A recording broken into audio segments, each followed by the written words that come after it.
ladies and gentlemen. Thank you for tuning in to Wire to Wire Network. This is the morning show, and I'm here with the heavyweight himself, man. Mo, how you doing today, brother? Hey, good morning, Carmike. Good morning to everybody out there joining us. Let's get into it. Let's get right into it. Big year, March Madness. All four number ones is in the final four. First time it's happened was 2008, man. This is the second time in history, man. We got Florida, Auburn, Duke, and Houston. Mo, how you feeling about this, man? You know what? I'm good with this. These are the number one seeds. This is as it should be, right? The four best teams should be the last four standing. So I've enjoyed the tournament. Maybe the last couple of games wasn't as great overall. Although I will say this: the game where Florida came back, because I thought they were done. I thought they were done. You thought it was cooked? Yeah, I thought they were. Look, everything was leaning, and they were done, and they needed a big second half, and they got it because I thought they were cooked. So I'm gonna give Florida a lot of credit because they could have easily folded. They came back and they showed you why they're one of the top seeds. I've enjoyed the tournament. So to me, the Final Four stand. It's interesting though. It's very SEC heavy, right? Like we knew it could be potentially, but this is one of them things where if you're the SEC, you're flexing your muscles right now. Kind of one of them things like the draft lottery, man. You got too many balls in the bucket, man, not to make it there. Yeah, that's exactly. Look, they're flexing. You could have an all SEC championship. Hey, man, look. It's usually supposed to be number ones in the Final Four, but this is the second time it's only happened in history, man. So this is a big deal this year, man, and I love it, man. Speaking of Broom, the boy was balling. Broom was carrying Auburn, man. 25 points, 14 rebounds, and he hurt his arm. You think he's gonna be ready to play against Florida? He's got about a week off. I hope he can get some treatment and he'll be able to play. If he can't play, they have no shot of winning. And even without him, yeah, no shot. They have a good team, but it begins and ends around what he does. His ability to dominate in the post, not to mention to step outside and create space. They need him on the floor. He's the key to everything. Like, he's a monster. Like, had he not got injured, he looked like he was on pace to score 35 or 40 points. Like, nobody could match up with him. He's the kind of player that you got to send a second defender to get the ball out of his hands. I suspect that with a team like Florida, they're probably going to play maybe a box and one and try to hedge. They're not going to let him play one-on-one. You think Broom is enough to beat Florida? Because he pretty much going to have to bring it. Look, Florida, I think Florida's the more talented team. But don't sleep on Auburn. They were number one for a good part of the season. And I do think they're better when they play with an edge, when they come out aggressive. I feel like these last couple of games that are going to lead to the championship game, it's going to come down to what the refs allow. Because I think Auburn's a physical team. I think Houston's a physical team. I think Duke and Florida are the more talented teams. But if the referees let them play, you're going to get two great games. Yo, I'm glad you brought up the refs, man. Florida went 25 for 27 from the line. Wow, I think the other team had about maybe 10 trips to the line. Yeah. Do you think the rest was helping Florida out a little bit, or they were just drawing the fouls? I don't think the refs were trying to help them out, but I think the refs did call it. They called it tight, right? I don't think they allowed a lot of contact, and that favors a team like Florida. The same way when you watch what Houston was able to do going into their game, to lock down but be extra physical. And if you're Houston and your opponent shoots 20 free throws or less, you're good. Like I think Houston has a line that they can tolerate. If they can keep you at 20 or less free throws, then they're good. That means the refs are giving you a shot and they're letting you play physical. When you start getting 25 and above, you're going to get in trouble. So I don't think the refs helped Florida. I just think Florida was the more aggressive offense, and the rest were calling it close. Like I said, it really does come down to what officiating team you get. If they're going to allow them to play, like I said, then I like Auburn's chances in a game that's about physicality versus it being called really tight. So who you going with? You going with Florida or you going with Auburn?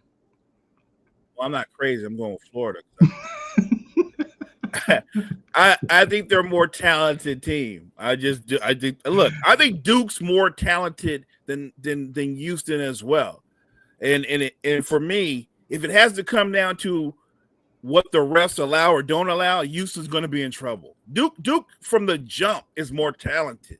Mm-hmm. So if we just go talent for talent, Duke might run them out the jump. But if they play to Houston's pace, because Houston's going to walk it up, they're going to drag everything out and they're going to make it a grind. So yeah, I'm picking Florida. If you're going to go what I think is going to be the championship game, I think it's going to be Florida Duke. I like Florida Duke, man. Yeah, Walter Clayton. That was a big shot maker, man. He brings it. He saved them. Yeah. There was a play where he was at the free throw line. He reverse pivoted and dribbled out to the 3-point line and took a fadeaway three. I seen that. Like he's Steph. Yeah. Like he's Steph or something, man. What's up with him out there? Like that was a Steph move, right? He played with that kind of confidence. Look, if he's gonna shoot like that, it's gonna be exciting to see what they can do. Like I said, I love the matchup Duke Florida. I don't want to get ahead of ourselves. I'm picking that's what it will be, but ultimately, look, Houston and Auburn's gonna have a lot to say about that.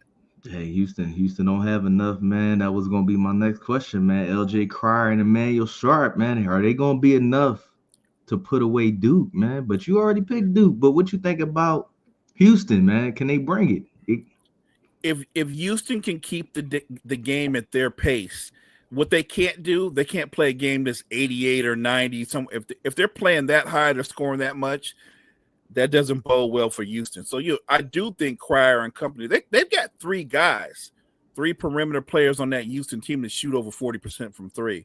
So if they're hitting shots and they're controlling the paint and they're making Duke have to take contested shots, that's a grinded out game. If it's a grinded out game, that favors Houston. I just don't know what type of game it's going to be. You're talking about the number 1 defense versus the number 1 offense. The scary thing is Duke's the number 1 offense, but they also have a top 5 defense. That is scary, man. That is scary. But Duke, man, Alabama Duke game was Alabama tried. I mean, they was trailing 6 to 10 points the entire game. They were trying to keep it close, man. But Duke had Knipple out there, 21 points, Proctor 17, Flag 16. You got the center, I don't want to mess up his name, man, no disrespect, but he had 14 and 9. Like, could Houston really hold off on that? Like, it's gonna take a Superman effort for Houston, right? Like, even if they play their A game, we're still looking at a back and forth game. Duke is that talented. There's no question Cooper Flag is the best player in college basketball, but Duke is more than Cooper Flag. They're loaded. That's a loaded squad on both ends of the floor. So I don't want to cut Houston short. But Duke can play defense almost as well as Houston. Like what they did to Sears, that's great coaching. They played a 1-2-2, and basically they hedged him, and whenever he gave the ball up, they denied him the ball for the longest period of time. And when he did get the ball, everything was a contested shot. They took Sears out. Once they took Sears out the game, Alabama was done. They don't know how to function without Sears. Do I think they could do the same thing? Yeah, absolutely. Against Houston, you think they're not going to go after Cryer and shut him down and take him away? It's even harder when they do a 1-2-2, and the guy that's playing the 1 is Cooper Flag. He's 6'10". He's long. He's athletic. He's got quick enough feet to where he can stay out and play in space. So they have a lot of versatility on both ends of the floor. I'm not trying to say that Houston doesn't have a chance, but they're going to have to play better than they've ever played to beat Duke. Agreed. Agreed. In other news, we have Maryland's coach, Kevin Willard. He is leaving and going to Villanova, man. It took him a couple years, but he went 65-39 with Maryland. His last season that we just witnessed, he went 27-9. So now he about to go to a Villanova team that's 19-14. Why is he leaving his school after he's starting to have success? Look, I think ultimately the same way we wonder about when players choose to leave. Look, coaches cash in too, right? I'm just saying, money, power, opportunity. I think he saw an opportunity and he took it. Villanova, that's the opportunity. Don't sleep on Villanova. I mean, they're not a bad basketball team, and he's a terrific basketball coach, right? I think the interesting thing is to see if any of his players follow him to Villanova, because that's become the new thing, right? If you like your coach, if you love his system and what he can do for you, a lot of those guys they'll roll out with him. Look, I think he feels like it's a better opportunity for him and his family. I have no problem with that. I don't like that, man. I don't like. They should bring back the penalty, man. Like you leaving your team and your players going with you, man. You might as well just stay in Maryland if you want your players. You know what I mean? Like, let's keep it traditional. I feel you on that, and I feel like him leaving is probably something going on behind the scenes, maybe with him and the AD or something like that. There's got to be more to it than just he looked up and said they've got more talent than us. Let me go there. They don't have more talent. This guy's the coach of a young, talented freshman-led squad. Why would you leave that unless there's something going on behind the scenes, right? Yeah, absolutely. Could be something very well going on behind the scenes. I just find it odd that he just had so much success with Maryland, and all of a sudden he ended up going to Villanova, who's a little bit above 500. But could be the money, could be something else going on. He just didn't like what was going on with the program. But maybe he was just trying to look towards the future. I mean, his best player, Queen, he's bouncing, right? It's not a secret, so he wasn't going to have his services. Maybe he just realized, like, I got to go while the getting's good. Hey, man, speaking of players bouncing, we all know it was coming down the pike, man. He was benched in the last 4 minutes, 56 seconds in March Madness in the second round. Mr. R.J. Lewis Jr., his agent has put out a statement that he is entering the draft and the transfer portal at the same time. Right now, Lewis is currently ranked 72 in the ESPN draft rankings. It's only 58 picks in the draft, I mean, he could change it during the draft combine, if he can bring it. But you think he should stay in college? You think he should try the NBA? What we thinking here about RJ? I think his game translates well to the next level, but he can't shoot. If he played another season, I think I was getting right. That was my point. If he played another season, I think he continue to work on his shot and he can elevate his draft status. I don't think he's the type of guy. He and his agent, if they've gotten together, the first thing they should realize is this isn't the year for him to come out. Not this year. Where do you think he would possibly go if he gets transferred? He's got a lot of options. He's a talented kid. And there's a lot of teams in need of that talent. You think he'd probably go to Duke or somebody since Cooper Flagg is about to leave? I mean, that's a great opportunity. Cooper Flagg's one and done. And if he played on Duke because of the talent that still would be there, they'd be one of the favorites going into next season. I kind of like that move. Mr. RJ, man, I think he should stay in college one more year, man. I don't think I do too. You need to get with Chris Berkeley or something, man, and start learning how to shoot, because that ain't going to cut it, especially not in the NBA where a lot of people plummet a lot of threes every game. You ain't going to the cup, or you'll end up like Giannis right now, man, the way his team is set up. NBA action, man. NBA action. Grizzlies head coach was fired right before playoffs, man. Taylor Jenkins, weeks before playoffs. Grizzlies are the 5th seed. and he gets fired, man. Is what you think is going on with that, man? Now that is a good example of something that is going on behind the scenes. So I don't know if he and the GM are on the same page, or maybe it's he, the GM, and their star player John Morant are on the same page. I heard that John Morant was upset the way the offense had kind of went away from him. But if you're Taylor Jenkins, I think what he was doing by the way he changed the offense was he was trying to preserve John Morant. He was trying to save John Morant from himself. I mean, even with them trying to preserve him, John Morant's missed a third of the season. If you're a John Morant fan, incredible talent, still full of potential, but he's injury prone. He's injury prone, and I think John Morant is frustrated because the offense has been more balanced. If you look at their three leading scorers, I believe Jackson Jr. is around 22, 23 points a game. Desmond Bane's around 21, and John Morant's around 21, 22. So they've spread it out more and not become so John Morant centric. I don't think that was the wrong way to go. I think that's the right way to go. And truly, if you watch Memphis play, I think Jackson potentially could be their best player, but their most consistent player is actually Desmond Bane. He's their most consistent player. Don't you think the team had more success when Morant was running it the way it was being run before? Because they was above a fifth seed when John Morant was carrying kind of like Derrick Rose style offense. Right, but everything was John Morant central, and then you had Desmond Bane and Jackson and others standing around watching John Morant play. And look, John Morant's terrific, but he's not a good shooter. So if he's not getting to the elbow or the mid range or getting to the rim, he's shooting bricks. And his value, he doesn't have high value on the other end because he's not a good defender. So I think this was an internal situation. This can't be about coaching. He's a really good coach. They're in the fifth seed in a very tough Western Conference.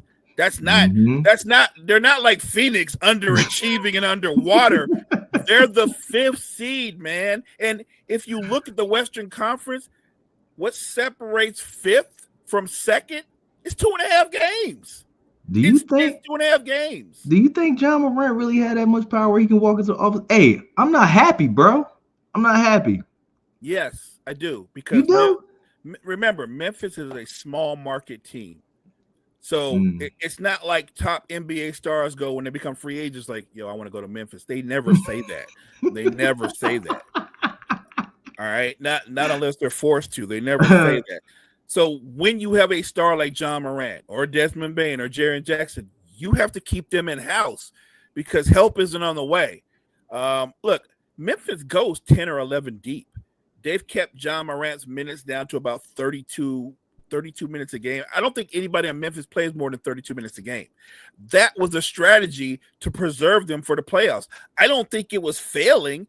If you were going to fire him, you would go, we're going with your strategy. Let's see what happens in the postseason. I've never seen somebody fire a coach 10 games away from the start of the playoffs. There's 10 games left in the regular season. They're 2 games out from being the second seed, which could very well happen. And they looked at him and said, you're not doing a good enough job, and he fired him. You can't tell me that was not internal. You can't tell me. You can tell me, I'm sure John Morant and his publicists and all those people go, well, he's just a player. He has nothing to do with it. I think it was a combination of things, and I think John Morant's part of that. Maybe John Morant's upset because he didn't make the All-Star team this year, so he's not going to get those accolades.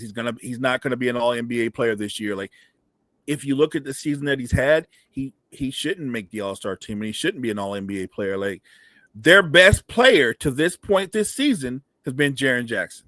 Jaren Jackson has been balling, right, man. And their second best player, the most consistent one, has been Desmond Bane.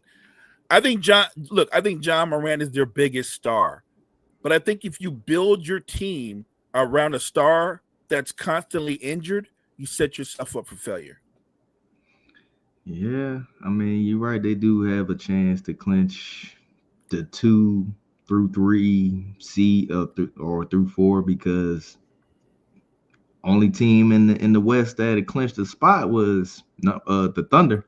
Right. Thunders is still rolling, man. Like, I don't understand how you fire a coach that's having success for your team. Like, what are we looking at here? Like, what message you sending to the fans? Like, you got a team that's playing on all cylinders between multiple players versus you living through one player. We're not in the era of living through a one player anymore. Right.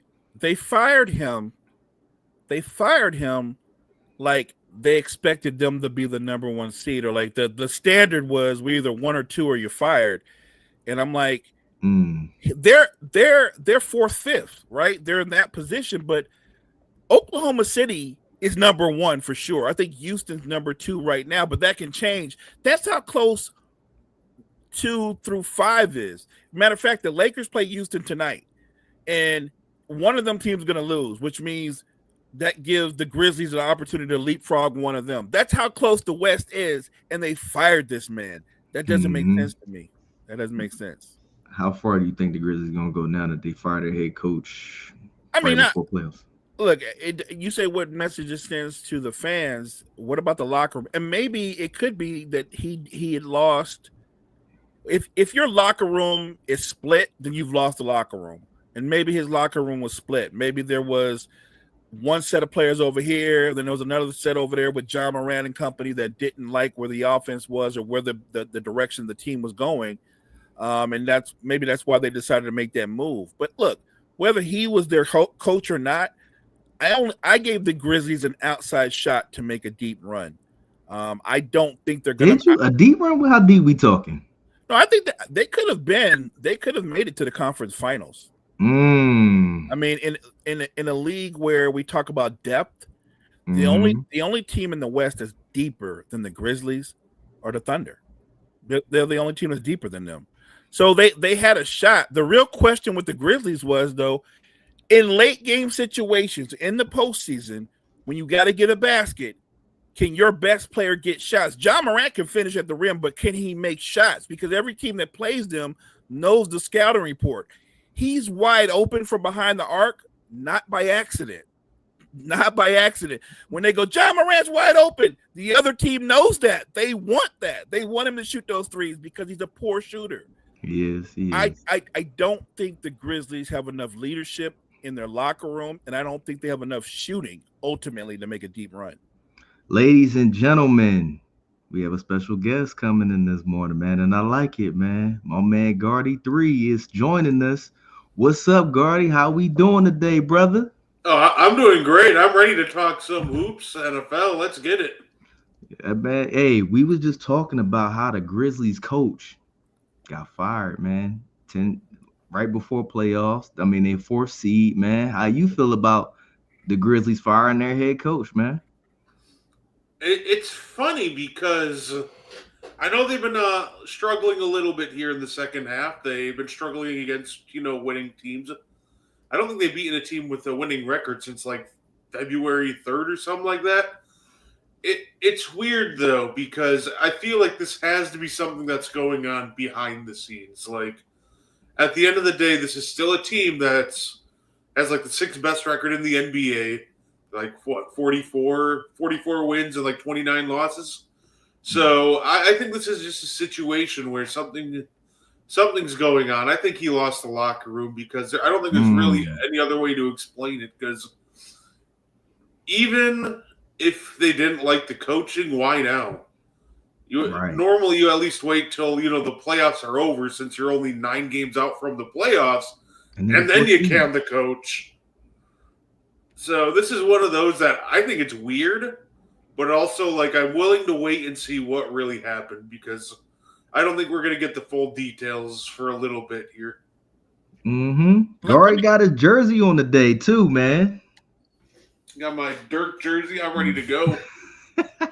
Let me add one more thing too, because they made this move, and I think we all agree it has something to do with the locker room, whether he lost it or not, or maybe he, the GM, or their bigger stars weren't on the same page.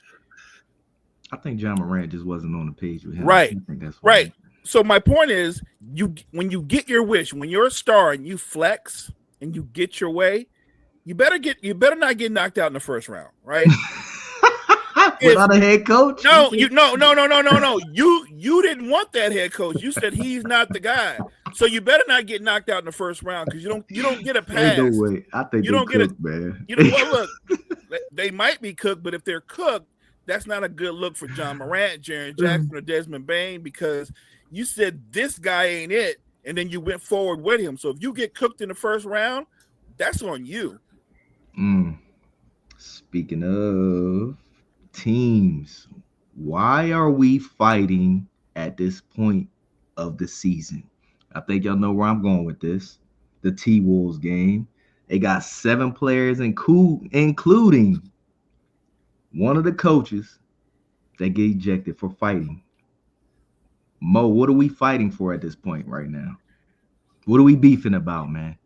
It was the funny thing is the Pistons had came into the game early on and they established they were going to be extra physical, and they were just kind of like they were physically dominating the Timberwolves, just playing a physical brand of basketball. They were up. I think they were up close to 20 points. DiVincenzo gets in the game and he ignites them and they cut the lead down to 10. And I don't think that the Pistons liked the way that the Timberwolves responded by fighting back. The play that set it all off, there was a play before that where DiVincenzo was blocking out with Isaiah Stewart, and DiVincenzo, the smaller man, got the best of him. He got the best of him. That was the play that started it off. From that point on, it became extra chippy. Naz Reid goes to the hole, gets fouled, didn't like the way it was going. I mean, you could see where that was going. The disappointing part was watching Coach Bickerstaff get involved the way he did. Like, I'm like, why are you in there laying hands, man? Like, you're supposed to be trying to like just settle cats down. Here's the thing, though. This is going to be a real test to what kind of commissioner Adam Silver really is, because I think most people think he's pretty. You could say prayer friendly. I would say he's soft. I would say he's extra soft. If this was David Stern and you did this, especially when you see Isaiah Stewart walking away from the scrum, grabbing his jersey, talking about Detroit and pointing to it, like if that's David Stern, not only are you done for the rest of the season, you're probably going to miss the first couple of games of a playoff series. Hey, speaking of David Stern, real quick, man, David Stern, I still don't like you for not letting Chris Paul come to the Lakers, but you know. Yes, I didn't like that either. But who was the owner that whined about that? Was it Dan Gilbert? Who was that? The trade was about done, and one of the owners was like, "You let them get away with this," and it got rescinded. But no, look, I do think this is he's got to come down with kind of somewhat of a heavy hand, done for the rest of the regular season, and maybe miss a game or two in the postseason. He's gonna have now. It'll come down to the instigators and because really what the commissioner's job is. There's the fight, there's the initial fight, but then there's the guys that when you're trying to separate other people, they keep coming back, right? Like they're not done and they got to go over the top. Those guys should get the heavier fines. Gardy, why are we fighting, man? Please talk to me. What was happening out here right before playoffs? The funny part about that is the part that threw me off the most is when they brought up the list of players that was ejected. The one coach from the Timberwolves, I was like, wait a minute, Pablo Prigione's a coach on the Timberwolves? Like, when did this happen? That's what caught me off guard. I did not expect to see Pablo Prigione out there. That's just kind of been Detroit's MO. Like, they're physical, they're young, they're scrappy. But the problem is you can get in their head and take them out of their game. And, you know, if you get physical, it escalates with them. And what I'm going to say is this, too, though. If I'm Detroit, you got to watch it. Because you're going to get into the playoffs. Teams are going to try to do this exact same thing that the Timberwolves just did. They're going to get physical. And they're trying to get in your head. They're going to try to start stuff. Because they know you'll react. And you can't have key players missing key games in the playoffs because you reacted and started a fight. You cooked it. So I just think that's just kind of, expected, especially Isaiah Stewart. We know him at this point. He's a bit of a hothead. He tends to crash out pretty easily, which, in all fairness, it's kind of entertaining to watch, but at the same time, if I'm the Pistons, I got to pull them aside and go, listen, we can't be doing this. We're right next to the playoffs. We can't afford to be missing Isaiah Stewart for key playoff games or any other guys. So, that was just let me ask you this, brother. Yeah. The Pistons are the first team in NBA history to have a trash season the year before and turn around and triple their wins, man. How do you feel about the Pistons going into the playoffs right now? Hey, I think they're a very scary team. If they can, keep their composure and just kind of play loose and have fun, I think they can be the team that maybe not, doesn't win a playoff series, but they can also push any team to like 6 or 7. And they can upset a team if they're not careful. This is a young, fun team that they're scary because they don't have anything to lose. Like, if they lose in the first round, great. They won 14 games last year. If they win, awesome. Like, great improvement from winning 14 games last year. So I think they're scary because they do not have anything to lose. Mo, Pistons tripled their wins this year, man. Do you think they could do something in the playoffs? Yeah, I actually think they're a tough matchup for the Knicks. The Knicks really only go 6-7 deep. They don't have a lot of depth. And look, Detroit did something that truly turned them around. Yes, Bickerstaff is a big part of it. They were like the 26th, 27th ranked defense last year. This year, I think they're 9th or 10th. And that's impressive when you can get a young core to buy into playing defense. So, yes, they do play a physical brand of defense, but offensively, they've got one of the elite playmakers in the game in Cade Cunningham. And they made some smart veteran pickups with Hardaway Jr., obviously bringing in Tobias Harris. It makes a big difference with what they've done. Malik Beasley's been sensational from 3. So I do think, should they play the Knicks in the first round, the Knicks would be favored because the Knicks are the 3 seed. But it wouldn't shock me if Detroit won that series because I if you look top to bottom, I think Detroit's more talented. I think they're too young to do anything. Gertie, what you think, man? You think the Pistons could do something in the playoffs this year? Yeah, sure. I mean, it's interesting with a team like Detroit. We see it all the time. We don't know how young players are going to adapt to the playoffs. So that'll be the first step. This will be a lot of guys' first playoff experience. So it'll be up to, guys who have been there, Tim Hardaway, Malik Beasley, to kind of, right, lead the way. But Tobias Harris. Yeah, at this point, they have a coach that actually wants to be there. I think that's a big reason why Monty Williams is just terrible. You can kind of tell when a coach is just in it for the money and his heart isn't into it. JB Bickerstaff has this team fully bought in and committed. I think, youth and inexperience might bite them this year, but at the same time, why not at this point? Mm-hmm. So the Lakers holding steady 4 or 5 seed in the playoff running right now. The bench is freaking terrible, absolutely garbage. I'm a Lakers fan. I don't like it, but it is what it is at this point. Gardy, I'm gonna go to you first because I already know where Mo stands. Lakers at 5, as he always do. How we feel about the Lakers going into the playoffs right now, man? I think they can. I still think they can possibly make a deep run, but I think at this point they'd have to almost draw the right matchups. The thing I've always said about the Lakers ever since the Luka trade is, it's not about this season; it's about next season, right? Because this is a team that they try to build around AD and LeBron, not Luka and LeBron. So give them a full offseason to fully, commit to building around LeBron and Luka. Because that's just a different team construction you picked than building around LeBron and AD. So I think that they could still make a deep playoff run. Any team with LeBron and Luka is going to be dangerous come playoff time. But I also think they might need a little help with some matchups. Mo, how we feeling about our Lakers, man?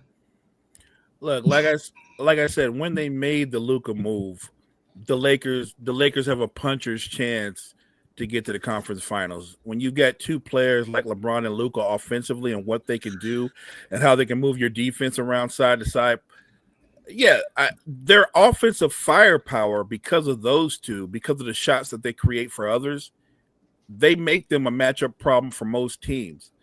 The problem I have with the Lakers is this: it's not the offense, it's that in the postseason, defenses single you out and they start hunting your weaker defenders. And we can say the bench isn't great, but defensively, LeBron's not great. Defensively, Luka's not great. Defensively, Austin Reeves not great. Those are three of your five starters in their defensive liabilities. Jackson Hayes is a good rim runner, but he's not a good rim protector. So I think the Lakers' biggest challenge in the postseason is defense, especially transition defense, because they're one of the worst teams in the league in transition defense. And we still haven't found out how Luka and LeBron work. We've seen games where they've looked great when they've both played, and we've seen games where you can tell they're having a problem with the dynamic of who's going to dominate the ball. LeBron is not used to playing this much off the ball. Everybody's saying he can play off the ball. Yes, he can play off the ball, but he's not comfortable that way. Not the way he is now, because watch the last three games. He's standing around. He's watching Luka dribble to air out the ball. He's not used to that. He's not going to say anything because that's not his way. But I think that could become a problem. Luka's so ball dominant, it's not easy to play with him. It really isn't. So I think that could be a problem as well. Brett hit on it earlier. In the Western Conference, matchups are everything. I actually hope the Lakers stay between 4 and 5, because if it goes the way I want it to, we get the Warriors in the first round. I ain't worried about that series. Lakers in 5. Huh? Yeah, that might be 4. I'm not worried about the war. I'm not worried about the Warriors at all.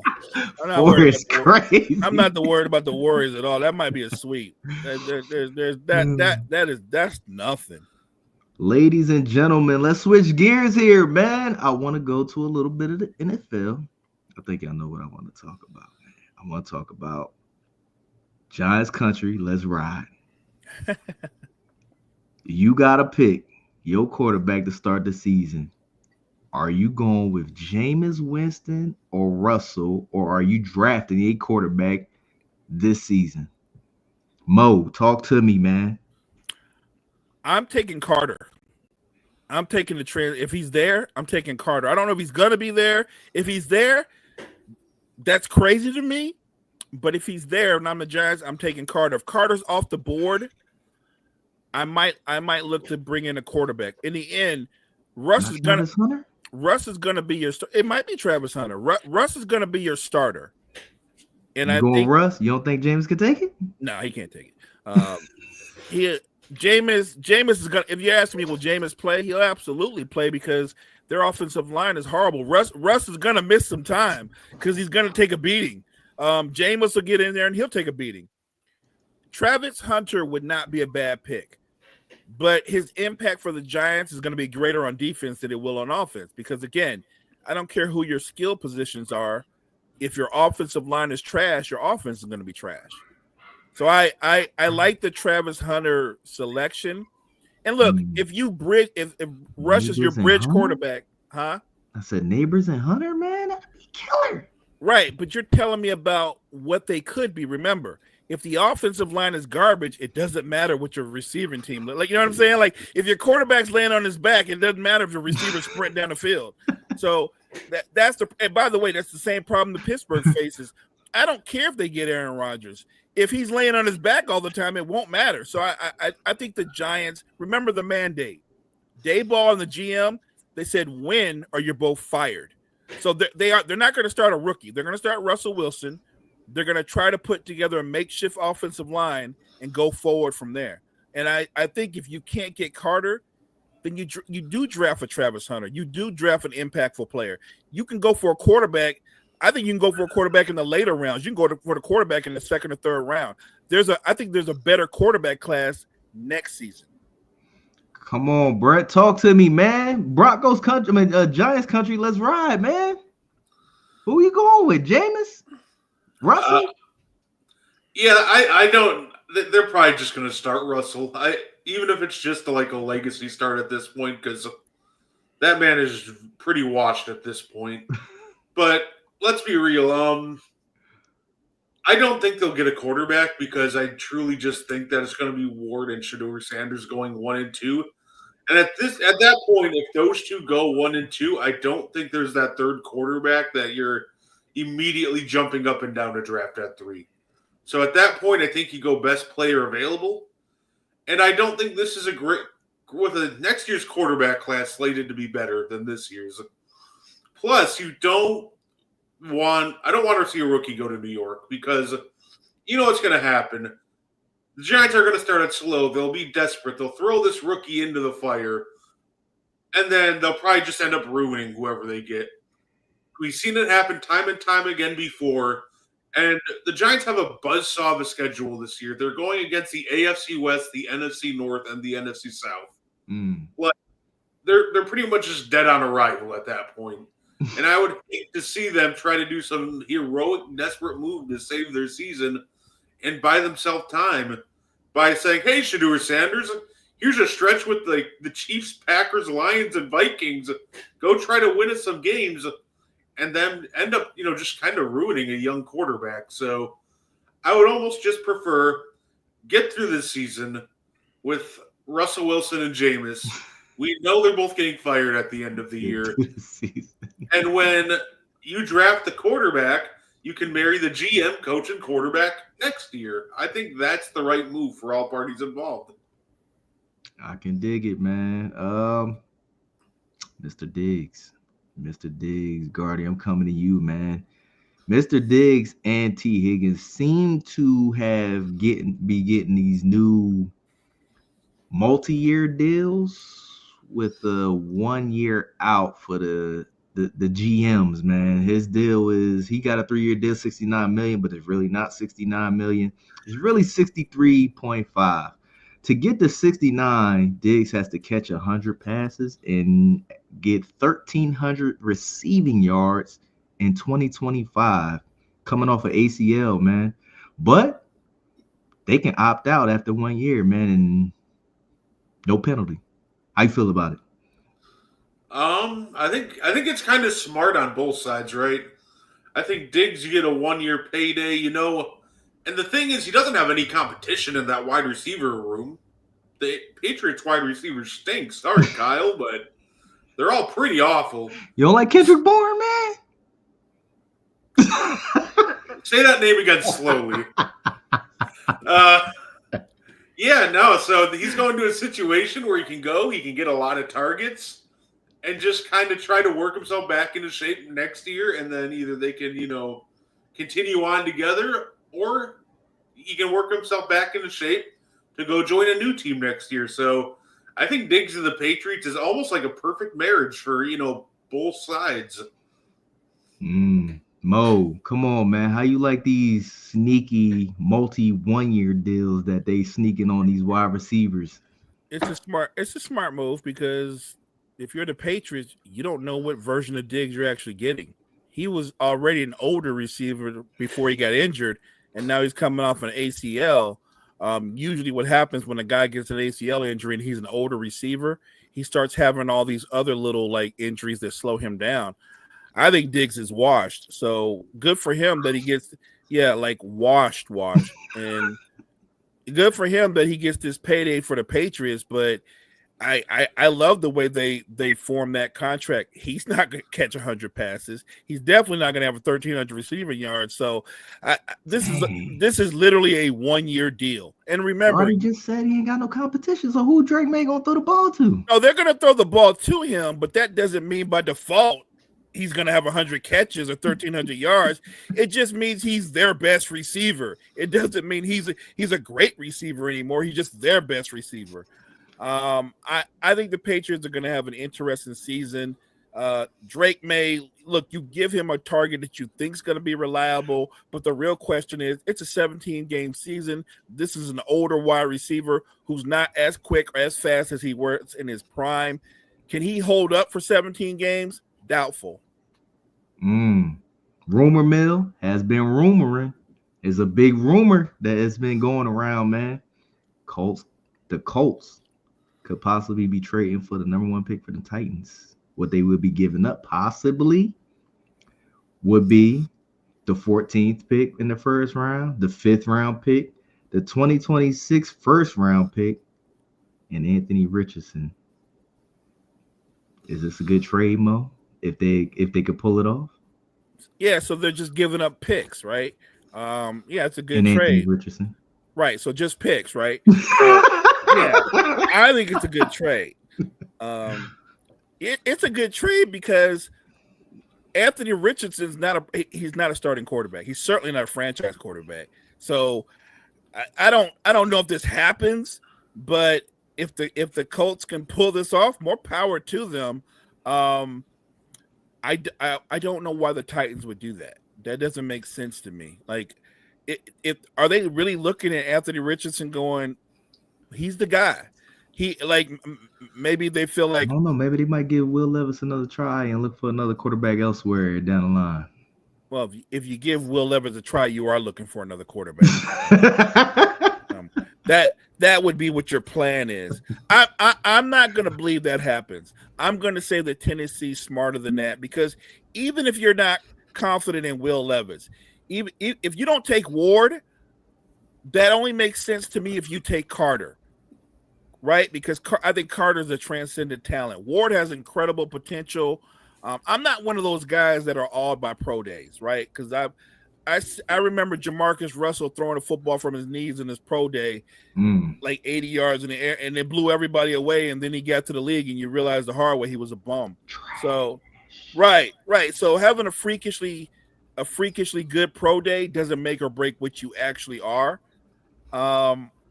Tennessee needs a quarterback. It's a quarterback-driven league. I still think Carter might be the best player, but if Ward is the talent that everybody believes him to be, you can't pass on that.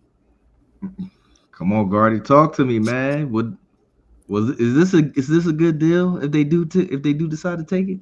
If I were a Titans fan and they took this field, I would drive down to Nissan Stadium and challenge Mike Borgani, the GM of the Titans, to a fist fight in the nice Nissan field parking lot. Oh, you just gonna walk straight outside? Hey, square up, bro. Exactly. Like, listen, we're throwing hands at that point. This would be terrible. Like, one, Will Levis didn't show anything last year. He was just awful. Like, if Will Levis is the starting quarterback at that point, if I'm Tennessee, I think I'd rather run Tony Pollard Wildcat offense all year. Well, I like Tony Pollard. And then, especially now you have the number 1 pick this year. There's no guarantee you're getting it next year. You're going to have tough competition in that regard with teams like the Giants. And now you're going to trade away your, you might get it next year, but it's not a guarantee. And then your best quarterback is either Levis or Anthony Richardson. Like, that sounds like a lose-lose situation. And you might not get your franchise quarterback next year. That's like a lose-lose-lose situation. Like, right. I wouldn't touch that trade with a 10-foot pole, and I would just draft Cam Ward this year and call it a night. Absolutely. Respectfully, I gotta touch on it. The man, the reigning MVP, was banging his gavel opening days. Mr. Aaron Judge, Gardy, I'm coming to you, man. The Yankees started off crazy, man. A little slow first game, 4-2. Come out in fuego. The inning of the second game, back-to-back home runs, man. Just trashing the Brewers, man. Just absolute annihilation, killing the game 20-9 on runs. And then yesterday, 12-3. Judge had 4 home runs, 11 RBIs, man. What is he? What we doing here, man? Is he coming out God mode this season? I think he's already been doing that ever since the middle of last year. Aaron Judge has been really hot in the regular season since the last couple of months of last year, and it feels like it's just kind of carrying over.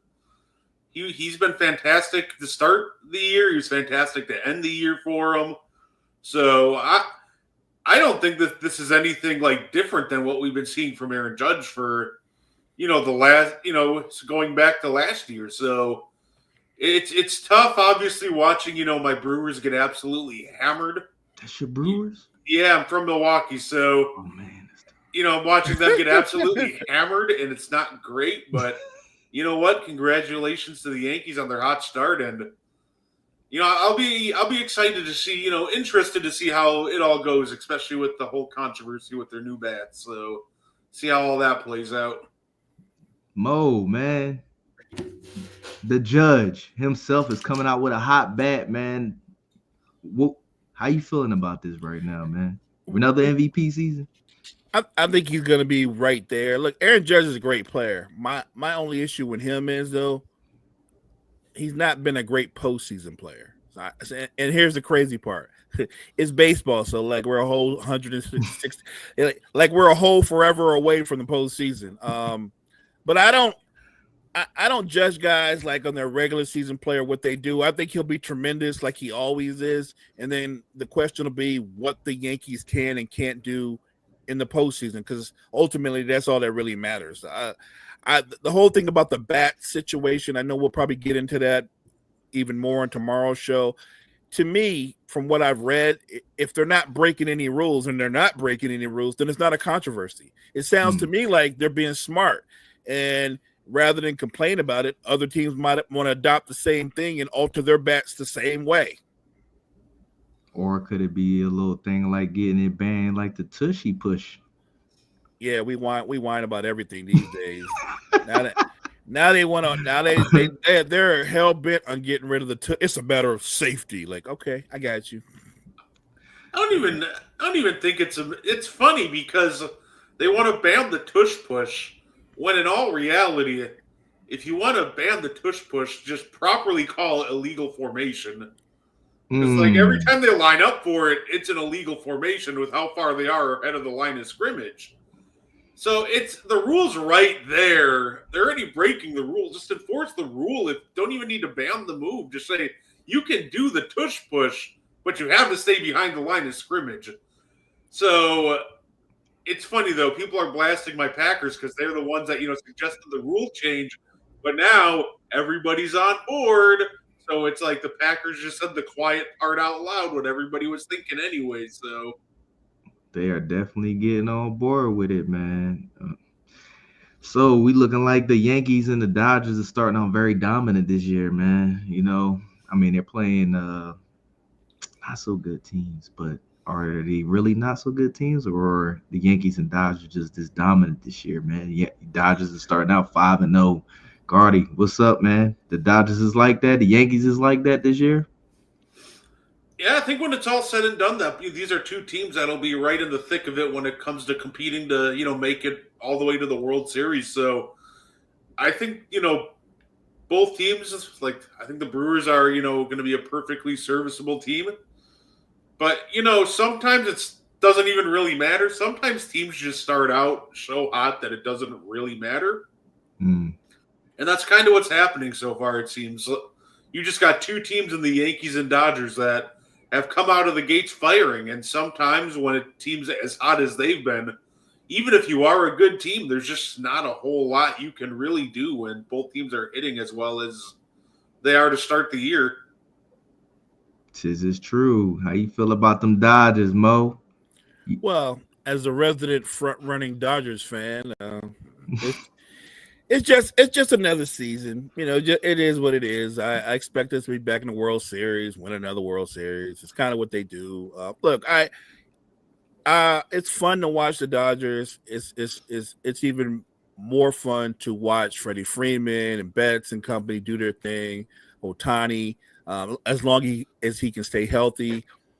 But like I said, it's weird because a 5-0 start in baseball, it doesn't hit the same way as a 5-0 start in football because, like I said, baseball is not a sprint; it's a marathon. I just need the Dodgers to be playing their best baseball late in the season. So yeah, I love the great fast start, but to me, just stay healthy and be playing your best baseball late in the season. Yes, sir. Coach Prime got a 5-year, $54 million extension with Colorado, man. His first year, he was in the Pac-12 with Colorado, man. He went 4-8. Yeah, after they went to the Big 12, 9-4 last year. Does Prime really deserve this type of money, or is Colorado just paying him to keep the publicity that Prime brings to this program? Mo, talk to me. So the answer to both questions would be yes. The fact that he does bring that kind of publicity to your program, the fact that Colorado could never compete for some of the top prospects, but they can now because of Coach Prime. So he elevates your stature. Suddenly, your kids are sitting there talking to Coach Prime about coming to Colorado. And look, Prime could sell you on anything, but if it comes down to NIL or exposure, who's going to get more exposure than Colorado because of that coach? So the contract looks like a huge contract, but for what the amount of revenue he brings in and the prospects he brings to that school, it's a bargain. So he's absolutely worth it. Is he though, man? I mean, his son got killed back there behind that line, man. Like, you want to go there as a quarterback to do what? Just to get the publicity? His son's going to be one of the top picks in the drafts too. Remember that part. He got sacked like 60 times last. Gardy, come on, man. Is it going to hurt his draft status? Well, we all know. I didn't want Mo. You did this. I didn't want to do this. Bronny James, 4.8 points and he got drafted second round in the NBA. But we ain't gonna talk about it. We all know who you are can get your son drafted. Sure. Gardy, is Prime worth this bread, man, for the Colorado program? Listen, I think so, because I think even just the record itself kind of speaks for the impact of Coach Prime. On top of everything Mo just said, the year before Coach Prime got there, this was a 1-11 team. So, and then Prime gets there, even them going 4-8 last year, that's a really massive improvement from 1-11. And then obviously all of a sudden they go from 2 years ago, 1-11 to 9-4.